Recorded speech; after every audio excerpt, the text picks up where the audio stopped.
Alléluia.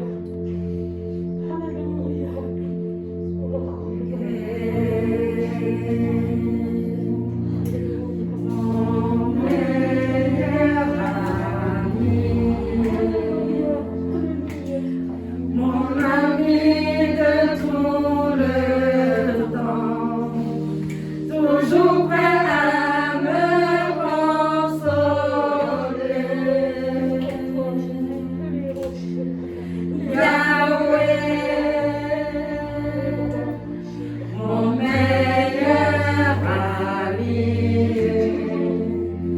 mon inanangaya motema, akoti sangana fanya kozambe, mabetelo lisolo yakamare nanga, azalaka lisusu kamaradete, akoma na yefani magare. Il est mon meilleur ami. Nabetelo lisolo yakamare nanga, azalaka lisusu kamaradete, akoma na yefani magare. Il est mon meilleur ami. Son nom c'est Jésus, son nom c'est Jésus. Mon meilleur ami. Mon meilleur ami. Jésus, mon meilleur ami.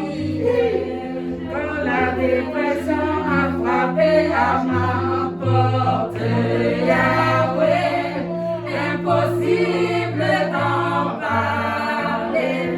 Personne ne pouvait me comprendre. Sorti au témoignage,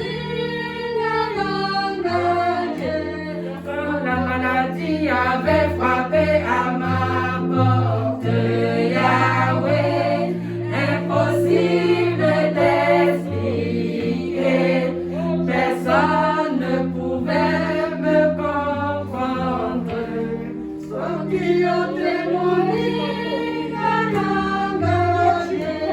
quand le diable avait frappé à ma porte, Yahweh, impossible d'expliquer. Personne ne pouvait me défendre. Sorti au témoignage,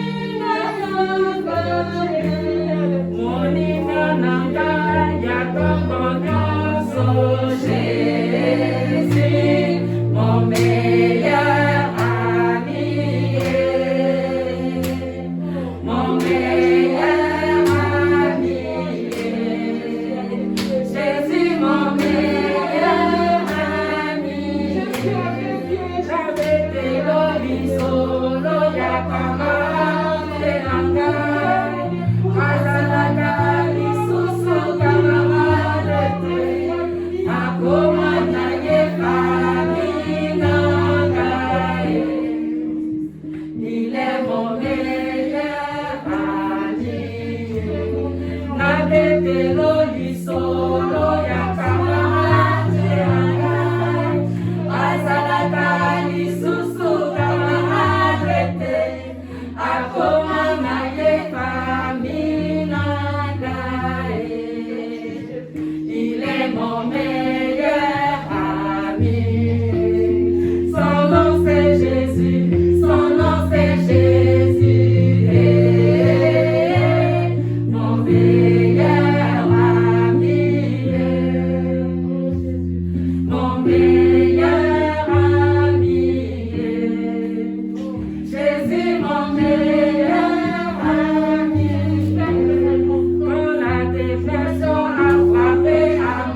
meilleur ami.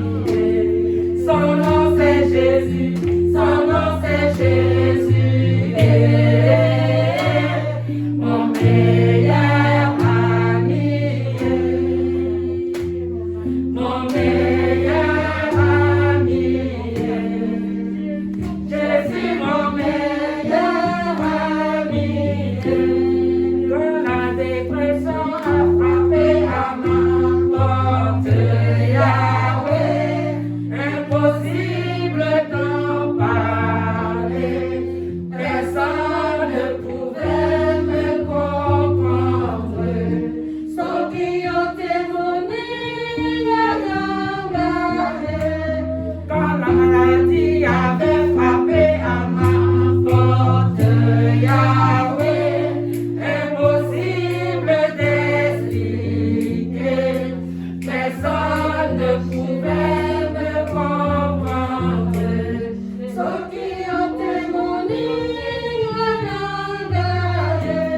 Quand le diable avait frappé à ma porte, Yahweh, impossible d'expliquer. Personne ne pouvait me défendre. Ceux qui ont témoigné la gardé. Mon Ingananga, Yatangona, so Jésus, mon meilleur ami. Mon meilleur ami. Jésus, mon meilleur ami. Jésus, mon meilleur ami. Mon meilleur ami. Jésus, mon meilleur ami. Jésus, mon meilleur ami. C'est celui-là que je voulais vous présenter, mon meilleur ami Jésus. Amen. Gloire à Dieu. Il est le merveilleux ami, le merveilleux compagnon. Le merveilleux compagnon, le compagnon de nos vies. Quand même, quelquefois, on passe des situations où on se rend compte que même un homme ne peut pas nous défendre, nous sauver. Il y a des situations qu'on ne peut pas expliquer à l'autre. Parce que c'est des situations de honte, des situations de débandade. Mais il n'y a que le Seigneur qui nous comprend. Amen. Il n'y a que le Seigneur qui nous comprend. Et quelquefois, on passe des tribulations telles qu'on sait que l'homme ne peut pas nous défendre. Un homme ne peut pas nous défendre dans certaines situations. Ce n'est pas seulement des situations de violence, mais non. Des situations même de blocage de la vie. On sait que la main de l'homme ne peut pas dans notre vie. Mais il y a une main d'un ami fidèle qui est venu nous sauver. Il n'y a que la main de Dieu qui peut nous sortir de telle ou telle situation. Alléluia. Amen. C'est lui l'ami fidèle. C'est ce que cette chanson disait tout simplement. Un ami fidèle, il n'est plus un ami, il est devenu quelqu'un de ma famille, de notre famille. Il est devenu quelqu'un de ma famille parce que c'est quelqu'un qui me soutient. C'est quelqu'un qui fait ma réponse, qui fait ma force, ma puissance. Et son nom c'est Jésus. Mon papa est fidèle. Il ne m'abandonne jamais. Je l'ai vu. Et ma mère, Ah, Yahweh m'a libéré. Mon papa est fidèle. Il ne m'abandonne jamais. Je l'ai fait.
Allez-y tous m'apaiser les mots. Mon papa est fidèle. Il ne m'a pas donné jamais. Je n'ai plus rien à faire. Car Yahweh m'a libéré. Oh, je suis dans la joie. Je suis dans la joie. Une joie immense. Je suis dans l'émotion. Car Yahweh m'a libéré. Je suis dans la joie. Je suis dans la joie. Une joie immense. Je suis dans l'émotion. Car Yahweh m'a libéré. Mon papa à moi, mon papa est fidèle. Il ne m'a pas donné jamais. Je n'ai plus rien à faire. Car Yahweh m'a libéré. Alléluia. Je ne peux rien prendre car Yahweh nous a libérés. Merveilleux Seigneur. Mon papa est avec moi. Dis la parole. Il est avec nous parce que ce matin même, nous nous sommes levés, pleins de force. Ce matin même, tout un chacun de nous s'est levé, plein de force, plein de vie. Alléluia. Amen. Nous compatissons au malheur des autres, mais nous apprécions la vie de Dieu qui coule en nous. Amen. Car c'est une grâce d'avoir la vie. Quand on regarde à côté de nous, on est en train de tomber. Mais parce que Dieu est fidèle, parce que le Seigneur est fidèle à sa parole, parce que le Seigneur est fidèle à l'homme qu'il a créé, à l'homme qu'il a aimé dès le commencement du monde, c'est pour ça qu'il nous donne la vie. C'est cet ami fidèle que nous allons voir aujourd'hui. Donc je vais tenir la lecture des Hébreux 3. Anthony, il faut me lire Hébreux 3. Mais je préfère que tu me le lises ici là parce que je vais me lire là dans cette Bible là. Dans ma Bible, viens là. Dans ma Bible. Hébreux 3. Voilà, Hébreux 3. Le verset 1 et à 4. Hébreux 3. Non. Je finirai là.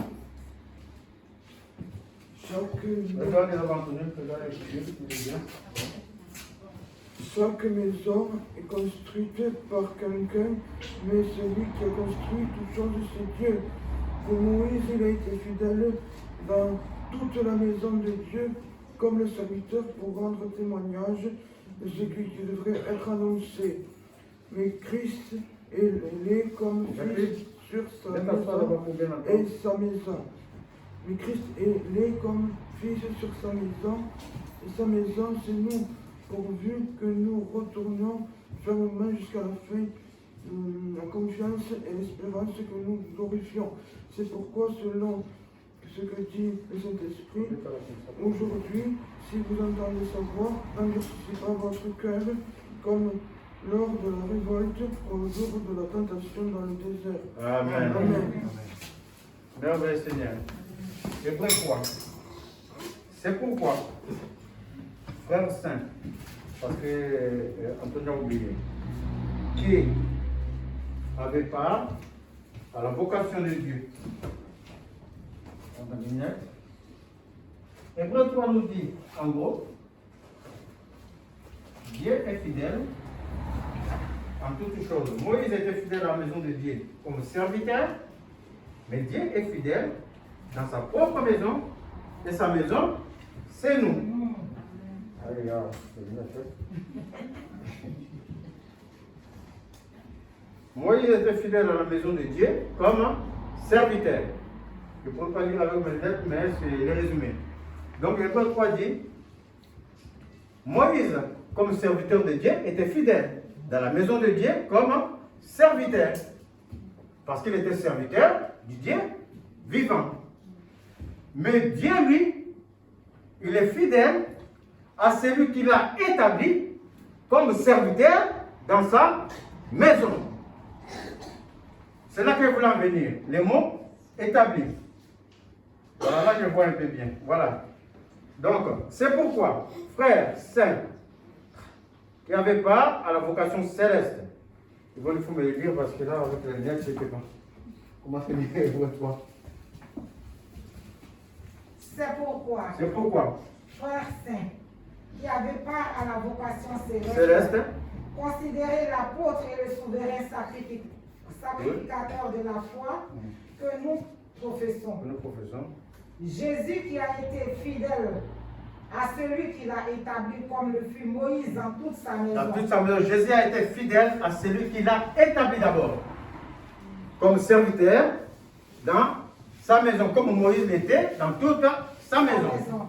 Car il a été jugé digne d'une gloire d'autant supérieure à celle de Moïse, que celui qui a construit une maison a plus d'honneur que la maison même.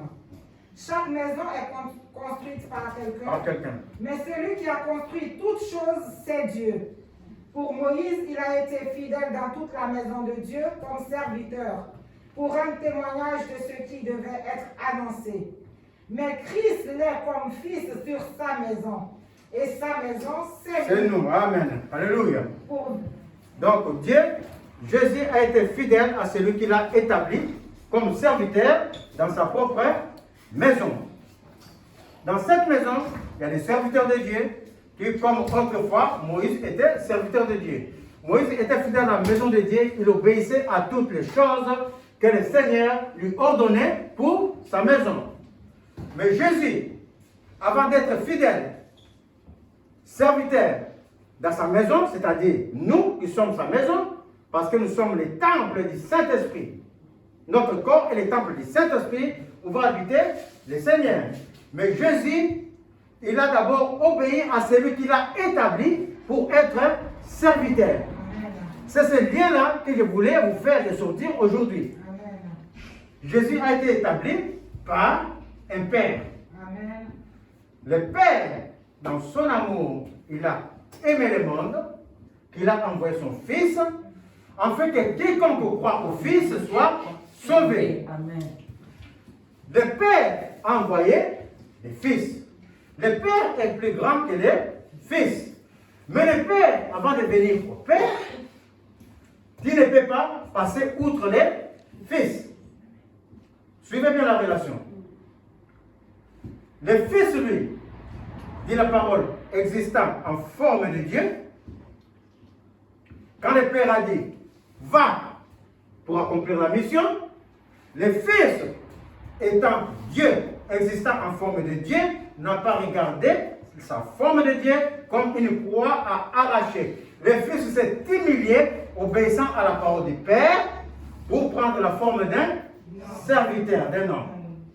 Vous êtes en train de comprendre? Il n'y a pas... Et le Fils qui avait venu, quand sa mission est finie, le Fils, lui, c'est le Seigneur toujours qui l'a établi, qui l'a relevé d'entre les morts et l'a fait asseoir dans sa dignité. Comme dit Jésus dans le livre de Jean 17, Père, donne-moi la gloire que j'avais auprès de toi dès le commencement. Le Père lui a donné cette gloire. Et le Fils, lui, à son tour, il a envoyé une autre personne, le Paraclet, le Saint-Esprit, pour venir nous secourir et être avec nous jusqu'en fin des temps. Alléluia. Dans cette relation de la Sainte Trinité, il n'y a pas de compétition. Il n'y a pas de grandeur. Il y a que des actions réciproques des uns et des autres. C'est comme si c'était lié par un amour réciproque qu'on ne peut pas définir d'obéissance et de confiance. C'est ainsi que le Fils, quand il avait abandonné sa forme de Dieu, il avait confiance qu'en abandonnant la forme de Dieu, en allant jusqu'à la mort, étant fils, n'ayant plus de puissance, il était sûr que Dieu allait le ressusciter d'entre les morts. Est-ce que vous êtes en train de suivre? Ça fait partie des termes de l'amitié, une amitié profonde. Dans l'amitié, il y a réciprocité, des actes. Dans l'amitié, il y a la confiance. On avait des amis, quand on était dans le monde, quand on était scolarisé, au lycée. On a fait même des 4 coups, ou 80 coups, selon ce que la personne dira. On a fait des coups, des 400 coups, voilà. On a fait 400 coups selon l'expression. Et qu'on croyait bénéfique, on était même dans l'amitié scellée. Mais, qu'en est-il aujourd'hui? Ça peut faire moi plus de 25 ans. Je n'ai pas de nouvelles des amis qui ont grandi avec moi, qui ont fait les 400 coups avec moi, des coups de jeunesse, où vous faites des choses, vous croyez que c'est vous. Mais aujourd'hui, on n'a plus de traces, ni l'un, ni l'autre. Et quelquefois, comme on avait dit, on a vécu des situations, si je prends toujours, je continue dans ma lignée, je quitte mes amis en Afrique, je viens dans ces pays, j'étais seul moi avant. Il n'y avait pas Yvonne avant avec moi. J'étais seul dans ces pays. Et j'ai pleuré moi. À l'orée du bois, j'avais un appartement dans les années 80. Et j'ai pleuré parce que moi, j'ai grandi dans une famille où je suis derrière 6 filles. Et les 2 garçons sont plus grands. Et il y a ma mère. Et cet amour me manquait.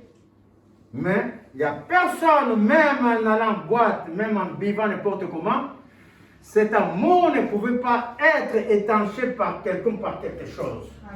Est-ce que vous comprenez? J'ai pleuré quand j'ai fini d'aller en boîte dans la savane à l'époque. Quand j'ai fini de rentrer chez moi de boire. Quand j'ai fini de faire tout ce que j'ai fait. Quand je rentre chez moi seul, j'étais en train de pleurer parce que l'amour familial me manquait. Alléluia. Mais à ce moment-là, il y a un seul qui était avec moi. Après, je ne le savais pas. La seule fois que j'ai commencé à comprendre, la main de Dieu était toujours avec moi. Car lui, il n'abandonne pas ses enfants. C'est le seul ami qui ne te lâchera pas. La parole est claire dans le livre de 2 Timothée. Si l'homme demeure infidèle, Dieu lui demeure fidèle dans son amitié, car il ne peut se renier lui-même. Ça veut dire que même quand il ne regarde pas au Seigneur, même quand tes yeux ne sont pas arrivés vers le Seigneur, lui, puisqu'il t'a aimé, ce n'est pas nous qui l'avons aimé en premier, puisqu'il nous a aimés en premier, puisqu'il est venu pour nous sauver, sa fidélité sera toujours avec nous. Alléluia. C'est ainsi que dans des situations tu peux te trouver seul, tu vas voir, une main va te consoler, tu ne sauras pas comment. Et ton cœur sera dans la paix. Quand tu rencontres la fidélité de Jésus, quand Jésus te rencontre, mes chers amis,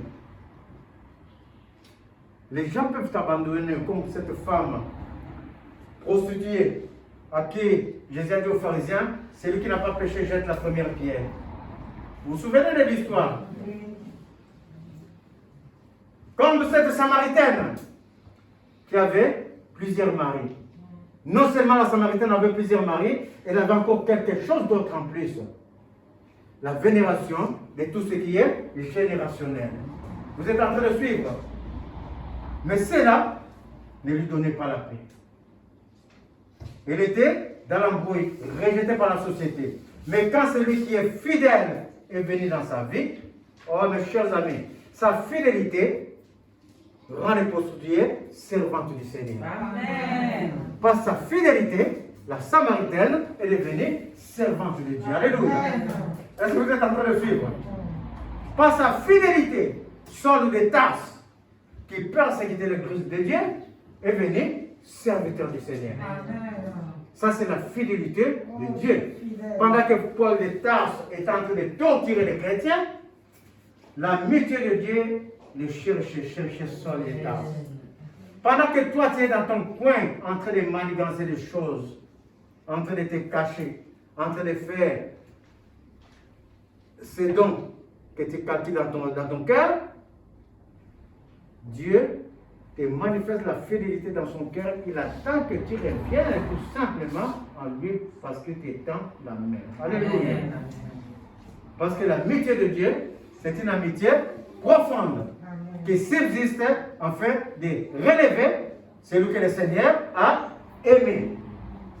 Dans l'amitié, comme j'avais dit, il y a réciprocité. Dans l'amitié, on peut même aller jusqu'à donner sa vie pour le Seigneur. Pour l'autre, je ne dis pas pour le Seigneur, pour le Seigneur. Pour le Seigneur, on donne sa vie dans les actes que nous faisons. Par exemple, par rapport à notre famille, tu ne dois pas mettre la famille en avant, tu ne dois pas mettre ton travail en avant, tu ne dois pas mettre ceci, tu mets le Seigneur avant d'autres choses. Ça, c'est donner sa vie pour le Seigneur. Mais dans l'amitié, on peut aller même jusqu'à prendre la place de l'autre, dans la souffrance. Et dans l'amitié, il y a une chose qui est de l'amitié, la confiance. Parce que quand tu marches avec un ami, quand tu sais que vous allez faire pour 400 coups, tu es sûr de ton ami. Tu es sûr qu'il va te soutenir. Tu es sûr que quand quelque chose va arriver, je vais compter sur toi. Or, la parole ou l'expérience montre qu'à un homme, on ne peut pas avoir cette confiance-là. En vérité. La parole déclare dans le livre de Jacques 2, 23 que Abraham, il crie en Dieu et il fut appelé ami de Dieu. Il faut me lire des peu avant. Jacques 2, 23, après hébreu. Jacques 2, commence à partir du 21, 23. Vous allez comprendre les termes de l'amitié, comment l'amitié marche. Parce que le Seigneur nous a aimés. Mais nous, en retour, pour nous bénéficier de cette amitié, que devons-nous faire? Jacques? Ainsi s'accomplit ce que dit l'Écriture. Oui. Abraham crut à Dieu et cela lui fut imputé à Abraham crut en Dieu et cela lui fut imputé à justice. Et il fut appelé ami de Dieu. Et il fut appelé ami de Dieu. Comment c'était avant? Quand il a donné son Abraham, fils. notre père, ne fut-il pas justifié par les œuvres lorsqu'il offrit son fils Isaac sur l'autel? Tu vois que la foi agissait avec ses œuvres. Avec ses œuvres. Et que par les œuvres, la foi fut rendue parfaite. Ainsi s'accomplit ce que dit l'Écriture. Abraham crut à Dieu et cela lui fut imputé à justice. Et il fut appelé ami de Dieu. Il fut appelé ami de Dieu. Abraham fut appelé ami de Dieu parce qu'il crie au Seigneur. Mais il crie au Seigneur quand? Quand on regarde la vie d'Abraham, Abraham est appelé de la Mésopotamie. Son père, dit le livre de Josué 24, son père était idolâtre. Abraham quitta l'idolâtrie de ses parents, suivi le Seigneur qui ne connaissait pas. Ça, c'est un. À chaque fois qu'Abraham voulait faire quelque chose, il attendait que Dieu lui dise ce qu'il avait à faire. Quand dans l'amitié, il y a d'abord un accord entre les partenaires. Il y a d'abord un accord entre nous et Jésus. On va le voir tout à l'heure dans Jean 15. Il y a un accord qu'on a signé avec Jésus pour que Jésus nous considère comme Abraham, ami de Dieu. Et quand Abraham n'avait pas encore la faveur de Dieu, la fin de la promesse ne venait pas, Abraham ne s'était jamais découragé, dit la parole. Parce que le livre de Romains 4 dit, espérant contre toute espérance, Abraham crut. Par sa croyance, cela lui fut imputé à justice. Il a béni le Seigneur. Il ne voyait pas la promesse, mais Abraham commençait à bénir le Seigneur et le Seigneur lui a fait justice. Maintenant, on arrive dans Jacques 2, on dit qu'Abraham est appelé ami de Dieu. Parce qu'Abraham a cru. Mais Abraham a cru en quoi? Quand il a cru en Dieu, Abraham, comme Jésus avait confiance au Père qu'il allait le ressusciter d'entre les morts, qu'il allait le soutenir dans le plan de la rédemption, Abraham eut confiance au Seigneur, dit le livre des Hébreux 11, 19, qu'il savait que quand le Seigneur lui avait demandé « Donne-moi ta bénédiction, donne-moi ton fils », que le Seigneur pouvait lui ressusciter son fils d'entre les morts. La confiance de la foi. On est déclaré ami de Dieu par la foi que nous avons dans le Seigneur. Est-ce que vous êtes en train de suivre? Si tu n'as pas foi à ton ami, si tu sais que ton ami va te faire des trianderies, est-ce que cette amitié peut marcher? Non. Mais parce que nous savons que ce que nous demandons au Seigneur, cela va se faire. Parce que nous avons confiance que Jésus est fidèle. Jésus ne ment pas, Dieu ne ment pas. Voici pourquoi nous serons appelés amis de Dieu comme Abraham. Alléluia. Amen. Parce que Dieu ne ment pas. Et ça, c'était la conviction d'Abraham. De telle sorte que quand Abraham marchait et que le Seigneur voulait détruire Sodome et Gomorrhe, il a dit, cacherai-je à mon serviteur Abraham ce que je vais faire. Est-ce que vous comprenez? Je vois parmi nous, quelquefois, on prie. Une semaine, un mois, on a gêné, il n'y a pas de révélation. Est-ce que c'est jamais arrivé? Tu pries pour une chose, il n'y a pas de révélation. Le Seigneur te cache la chose. Le Seigneur a dit à Abraham, cacherai-je à mon serviteur ce que je dois faire? Et ce serviteur fut appelé plus tard ami de Dieu. Parce que ce serviteur, tout simplement, crie en Dieu, avait foi en Dieu. Alléluia. Lisez Hébreux 11, 19. Vous allez comprendre quand on lui a demandé, parce que le Seigneur peut te bénir aujourd'hui. Il te bénit, il te dit, redonne-moi ta bénédiction. Et toi, tu commences à calculer dans ta tête. Que dit Hébreux 11, 19? Je commence à 17. Oui. C'est par la foi qu'Abraham offrit Isaac lorsqu'il fut mis à l'épreuve et qu'il offrit son fils unique, lui qui avait reçu les promesses et à qui il avait été dit, à Isaac tu auras une postérité appelée de ton nom. Il pensait que Dieu est puissant pour ressusciter les morts. Aussi il retrouva son fils, ce qui est une préfiguration. Amen. Voici le fils unique, le fils de la promesse. Le Seigneur lui a, oh je cherche un enfant, je cherche à enfanter. Le Seigneur te donne l'enfant. Oh je cherche le mariage. Le Seigneur te donne l'homme, te donne la femme. Et tu continues de prier. Un jour tu attends la voix. Ma fille, donne-moi ton mari. Mon fils, donne-moi ta femme. Mon fils, donne-moi cet enfant-là que j'ai donné. Ah, la personne s'assoit comme ça là, puisque nous, notre siècle là, c'est un siècle, même si tu pries, tu es incrédule quand même. Tu te demandes, le Seigneur, comment c'est? Tu commences à te poser des questions. Est-ce que l'église là même où je vais là-bas, est-ce que même il y a Dieu? Hein? Comment tu peux me demander ça? Parce que tu manques d'expérience spirituelle, parce que tu ne lis pas la parole.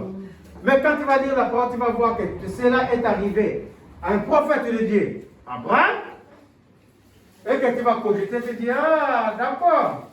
Si le Seigneur m'a donné ça, donc le Seigneur veut qu'il passe devant, avant mon mari, avant mes enfants, avant ma femme, que je consacre mes enfants à l'Éternel, que je parle du Seigneur dans ma maison, que j'amène mon mari qui ne prie pas dans la maison de Dieu.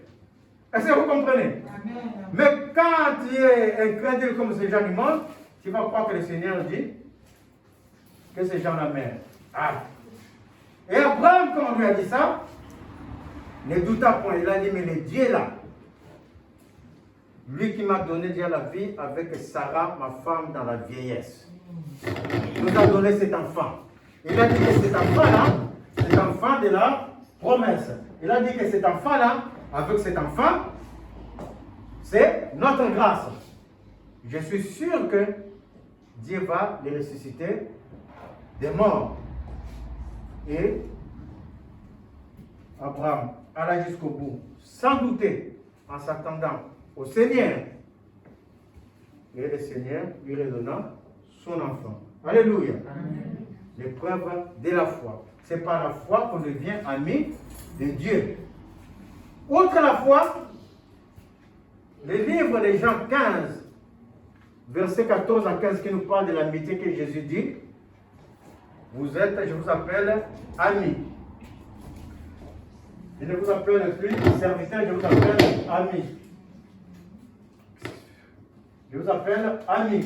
Car un serviteur ne sait pas ce que fait son maître. Quand tu es avec ton compagnon, avec un ami, tu connais ce que l'ami va faire. Si tu ne sais pas ce que l'ami va faire, c'est-à-dire que votre amitié est nulle. Si tu marches avec quelqu'un, la personne fait des choses que toi tu ne connais pas. Voici, vous êtes en train de marcher au magasin, et quand vous marchez comme ça là, tu ne sais pas que cet ami-là va voler par exemple au magasin.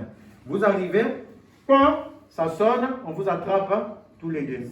Est-ce que là c'est une bonne amitié? Non. Un bon ami doit toujours savoir dire à l'autre ce qu'il doit faire et avoir confiance à l'autre. Est-ce que vous comprenez? Ils marchent toujours ensemble les deux dans la même pensée. Pas autrement. Il y a confiance dans l'amitié. Non seulement la confiance dans l'amitié, on fait ce que l'autre te dit de faire. L'idée qui a été, l'idée d'accord, parce qu'il y a un accord entre des amis. Et cet accord-là, on va, outre la foi, il y a un accord que Jésus exige dans l'amitié, pour que nous soyons appelés amis de Dieu. Parce que si tu es appelé ami de Dieu, aucune chose n'arrivera dans ta vie sans que le Seigneur ne te le dise. Comme il a dit à Abraham, je ne vais pas cacher ce que je vais faire à mon serviteur Abraham. Abraham a manifesté la foi, mais Jésus est venu maintenant pour expliquer toutes choses. À part la foi, il y a autre chose à faire. Il faut me le lire. Dans le livre de Jean 15, à partir du verset 14. Vous êtes mes amis si vous faites ce que je vous commande. Vous êtes mes amis, vous êtes d'abord mes amis si il y a une condition. Si vous faites ce que je vous commande. Je ne vous appelle plus serviteur, oui, parce que le serviteur ne sait pas ce que fait son maître. Oui. Mais je vous ai appelé ami, parce que je vous ai fait connaître tout ce que j'ai appris de mon Père. Amen, arrête là. Vous êtes mes amis si vous faites ce que je vous demande. Qu'est-ce que Jésus nous demande? Lis le livre de Actes 10, verset 14. J'ai bonne mémoire, 10, verset 14. Qu'est-ce que Jésus nous demande? Jésus nous demande quoi? Avant la lecture. Qu'est-ce que Jésus nous demande? Attends, avant la lecture. Qu'est-ce que Jésus nous demande?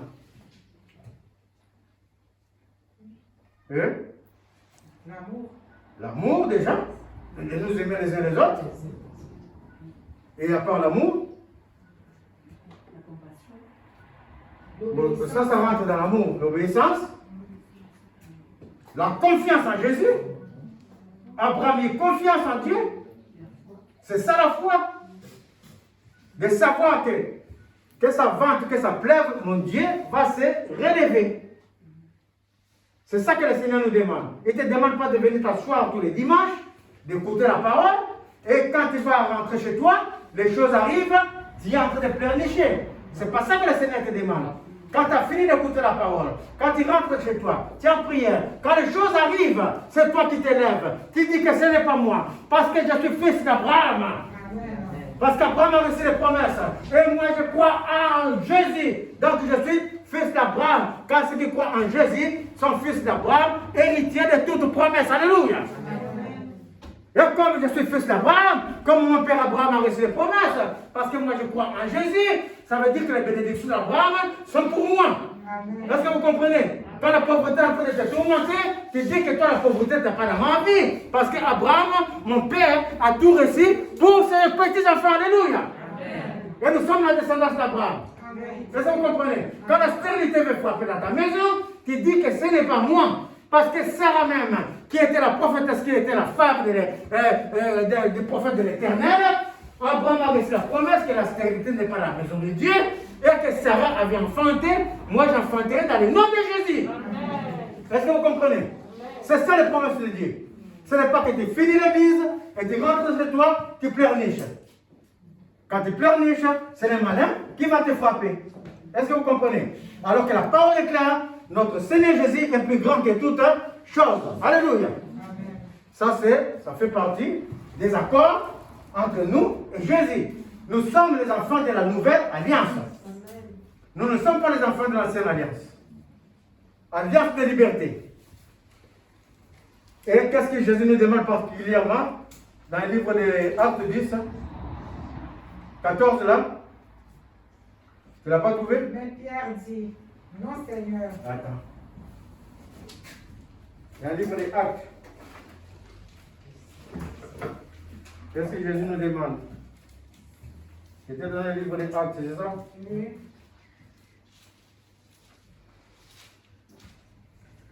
Acte 10, 14 ou 19. Jésus nous demande. Acte 10.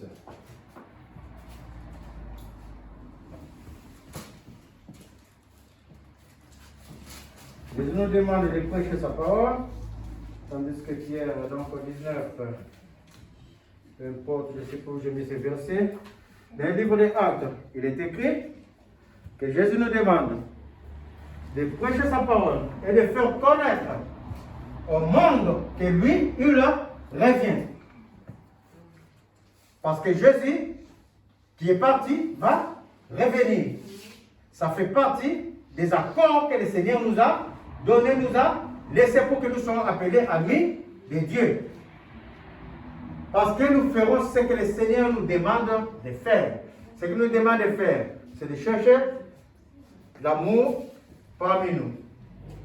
Quand il y aura l'amour parmi vous, dit la parole, tout ce que vous demanderez au Père, en mon nom, vous sera donné. Mais toutefois, aimez-vous les uns et les autres. C'est ça les accords avec le Seigneur. Quand tu auras un problème avec quelqu'un, si tu ne pardonnes pas, moi aussi je ne pardonnerai pas tes offenses. Est-ce que vous comprenez? Avant de rentrer dans ta bénédiction, tu as fini de pardonner à l'autre. Quand même je suis en couple, je ne dormirai pas en colère. Il faut peut-être le suivre. Quand même je suis en couple, je ne dormirai pas en colère. Même si tu ne vas pas parler avec l'autre, mais cherche la paix autant que possible. Est-ce que vous comprenez? Amen. Et surtout dans les couples, je suis en train de... Il y a beaucoup de couples déjà dans la congrégation. Et les couples à venir, faites très attention. C'est les couples qui sont attaqués. Et ça y va de toute la famille. Parce que Satan n'aime pas les couples soient unis. Si toi, tout le temps tu dors dans la colère, et un se couche ici, regarde là-bas, l'autre se couche, regarde sa tête là-bas, ça veut dire qu'au milieu de vous, il y a Satan qui vous divise. Est-ce que vous comprenez? Il y a Satan qui est en train de rentrer au milieu. Et le matin, vous vous dites bonjour, vous commencez la vie, mais tout se passe la nuit. Jésus a dit de veiller et prier. Il n'a pas dit que réveillez-vous le matin et priez. Veillez et priez. Là où le monde céleste est trouble, c'est pendant la nuit. Tous les combats spirituels, on les fait souvent la nuit, pas la journée. C'est significatif. Donc le couple, faites très attention. Toutefois, nous serons appelés amis de Dieu quand nous rentrons dans toute sa grâce, quand nous rentrons dans toute sa parole, dans l'obéissance à sa parole, dans toute son intégrité. C'est que comme c'est là que nous pouvons être appelés amis de Dieu. Pas autrement. On est appelés amis de Dieu parce que nous marchons selon la parole de Dieu. Pas seulement la foi. La foi fait que nous croyons que ce que je suis en train de subir dans la vie, Dieu va me relever. Mais la grande condition, à part la foi qui a la confiance, de marcher selon la parole que Dieu nous a laissée. Et la parole que Dieu nous a laissée, il n'y a pas autre chose. Il y a d'abord l'amour. L'amour de Dieu lui-même et l'amour du prochain. À base de cet amour, je vais faire toutes choses pour la gloire de Dieu. À base de cet amour, je vais prêcher le Seigneur pour que le Seigneur soit connu. À base de cet amour, j'arrive pas à trouver cette parole, je ne sais pas pourquoi. Et pourtant, je l'avais écrit plusieurs fois. À base de cet amour, je vais dire à l'autre de faire attention parce que le Jésus que je suis en train de lui prêcher, il n'est pas fictif. Ce Jésus va revenir un jour pour les jugements. En vérité. Parce que le Jésus que je vous prêche, c'est Jésus, un père qui tend sa main. Mais le Seigneur ne tend pas seulement sa main. Le Seigneur juge de nous quelque chose parce qu'il va revenir. Et il dit dans sa parole, trouverai-je la foi quand je vais revenir? Quand le Seigneur va revenir, nous qui sommes là, tous, serons-nous tous là, ensemble, agréables au Seigneur? C'est ça qu'on doit se demander. C'est ça que Jésus veut qu'on fasse connaître aux gens. Parce que Jésus va revenir. En vérité. Il n'est pas parti, il n'était pas venu partir et puis c'est fini. Ce n'est pas fini. Mon Dieu va revenir. Amen.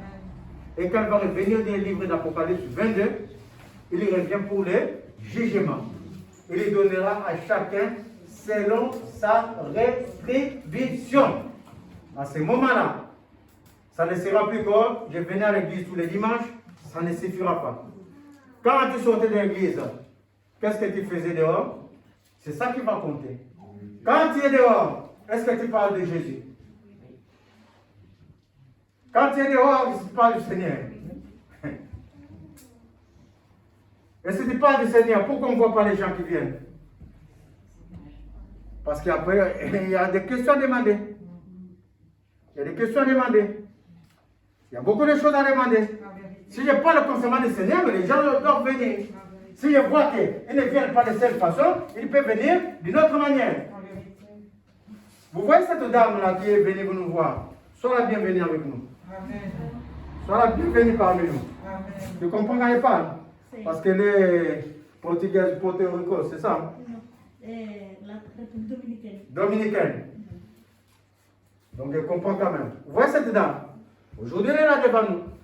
Combien de fois elle est passée devant moi, là? Combien de fois je l'ai appelée à venir à la maison de Dieu? Et comme elle ne venait pas, j'étais avec elle, je crois, on était ensemble. On était en train de travailler là, à fermer ce carrelage. Et l'Esprit de Dieu me dit de lui parler autrement. Je lui dis, mais ma fille, quand tu passes là, on parle. Je te parle de quoi? Il me dit, tu me parles du Seigneur. Hein?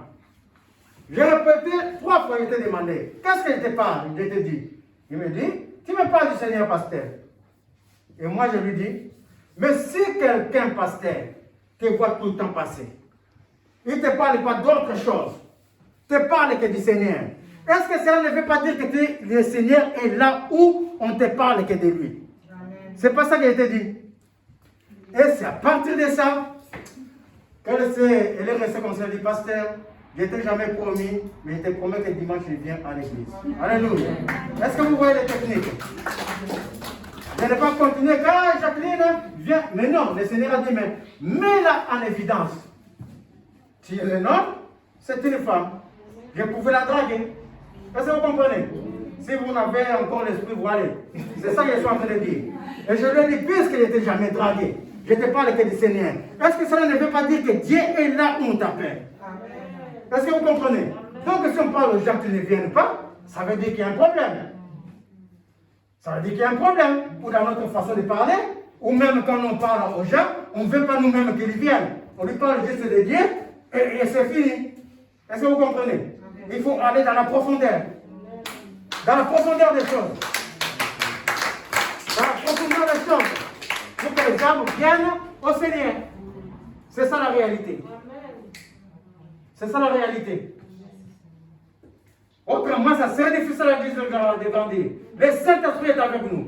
Le Saint-Esprit est avec nous dans tous les plans. Nous prions pour les gens qui sont en dehors, qui sont en train de guérir. Mais quel Saint-Esprit vous voulez? Quelle manifestation de Dieu vous voulez encore? N'est-ce pas là la main de celui qui nous accompagne, Emmanuel? La main fidèle, qui est avec nous tout le temps. Dernièrement, vous ne venez pas de prier pour quelqu'un qui est guéri là-bas au Centrafrique. Et alors, qu'est-ce que vous demandez de plus? Qu'est-ce que nous cherchons de plus? Le Saint-Esprit est avec nous. Personne ne peut pas le nier. Depuis que l'Église a commencé, il n'y a que des manifestations, il n'y a que des guérisons, il n'y a que des délivrances. Est-ce que ça, ce n'est pas la main du Saint-Esprit? Est-ce que ça, ce n'est pas la main de la vie fidèle qui nous accompagne? Alors, qu'est-ce qui se passe? Nous attendons que le Saint-Esprit, il a mal prendre le force de l'amener. Mais non, le Saint-Esprit a fait de nous des partenaires. Dans l'amitié, le partenariat. Nous sommes des partenaires du Saint-Esprit. Pour parler du Seigneur, pour amener les gens dans la maison de Dieu. Afin qu'eux aussi connaissent la joie et la paix de Dieu comme nous connaissons. Alléluia. C'est ça la réalité. C'est ça la réalité. Nous sommes en train de passer un temps très difficile. Personne n'est ignorant de ce qui se passe aujourd'hui dans le monde. Ce n'est pas qu'en France, ce n'est pas qu'aux États-Unis, ce n'est pas qu'en Afrique, c'est dans le monde entier. Le temps, l'époque a changé. Même quand tu sors dehors, tu vois que comme si c'était un désert. Tu vois que comme si c'est la mort dehors. Le temps a changé. Pendant que le temps a changé, ça veut dire que la parole de Dieu, ça me gêne ce masque-là. Ça veut dire que la parole de Dieu est en train de se manifester dans toute son intégrité. Comme ça se manifeste dans toute son intégrité, ça veut dire qu'il est le temps où le Seigneur dit, je vais exiger de mon peuple d'abord. Est-ce que vous comprenez? Je ne vais pas. Qu'ai-je à faire avec les gens du dehors qui ne me connaissent pas? C'est d'abord dans ma maison, dit le Seigneur. C'est pour ça que même qu'il a souligné que seuls ceux qui vont persévérer jusqu'à la fin seront sauvés. Et dans Habakkuk, il a dit, il n'a pas dit le juste, il a dit, mon juste vivra par la foi. Il n'a pas dit le juste. Le juste, c'est tout le monde qui peut être juste. Mais mon juste vivra par la foi. Le juste de l'Éternel. Celui qui marche pour l'Éternel. Celui qui écoute la parole de l'Éternel et met dans l'application. Est-ce que vous comprenez? Allez prêcher dans les nations. Prêchez dans les gens du monde. Prêchez tant que possible, amenez-les devant la face de Dieu. Parce que le temps est difficile. On arrive dans le temps où le Seigneur va nous demander. Quand il fait de moi, quand j'étais dehors, quand il me voyait, mais c'était quand, Seigneur? Mais j'étais là au coin de la rue. Tu passais. Même quand tu passais, tu ne me regardais pas. Même quand je passais, je regardais vers toi. Tu retournais même le regard ailleurs. J'étais assis là-bas au coin. Dans ma souffrance. Mais c'était moi. Ah, mais Seigneur, j'ai quand même prêché à ton nom. Je ne te connais pas. C'est ce temps-là où nous sommes arrivés. Est-ce que vous comprenez? Ce n'est pas le temps de recevoir. C'est le temps de nous tâter, de nous contrôler. C'est le temps de nous contrôler, mes chers amis. C'est le temps que l'Église se contrôle, les enfants de Dieu. D'abord recevoir, mais tout ce que nous recevons, ça restera sur terre. Tout ce que nous recevons, ça va être mangé par les mythes. Mais il y a une chose, notre âme qui ne meurt pas. Oh, mes chers amis, cette âme qui ne meurt pas. Vous verrez que ça aille. Il faut lire l'Apocalypse 22, le jugement. Ah oui. Moi, dis dans ta Bible, parce qu'il faut chercher cette parole. Elles sont mes lunettes.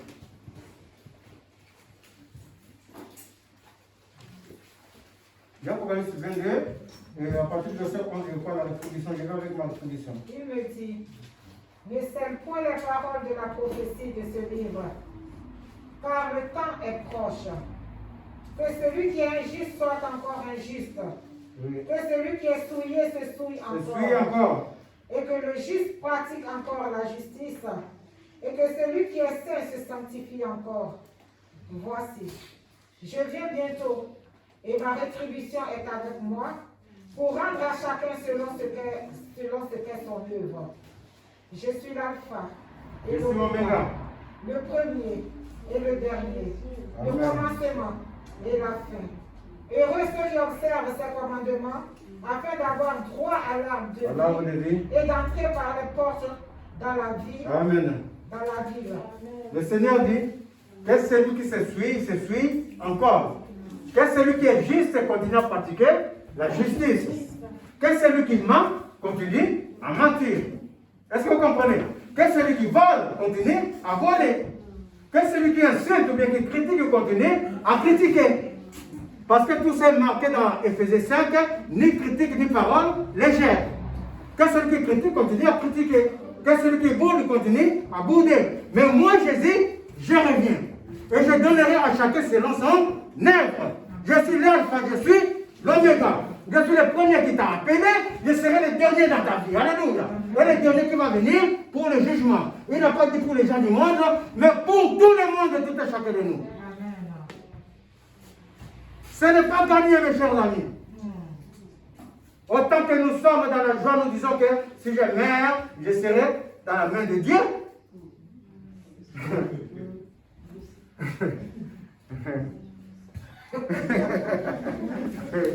Ah, il y a qu'un grand sujet qui subsiste. Amen.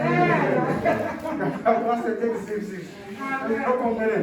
Il n'y a que la grâce de Dieu. Tout ce que je sais d'avance, mes chers amis, nos péchés derrière, vous m'aidez, pardonnez.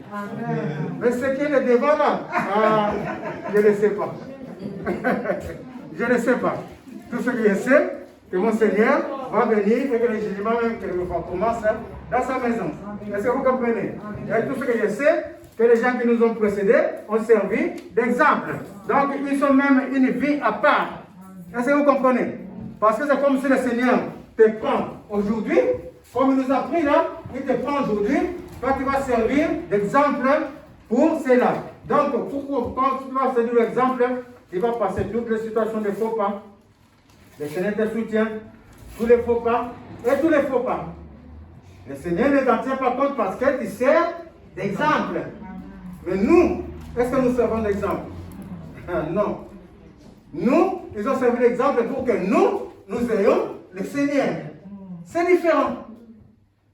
Est-ce que vous comprenez? Amen. C'est très différent. Faisons très attention aux choses. Hein? Parce qu'on va dire, oh, les Daniel, Abraham, on a montré la parole sur la... Mais ils ont servi d'exemple. Ils n'avaient pas d'exemple devant eux. Abraham même va jusqu'à essayer de vendre sa femme aux Égyptiens, au roi d'Égyptiens. Ni était le Seigneur. Le roi allait être avec sa femme. Tout ça, là, le Seigneur pardonne.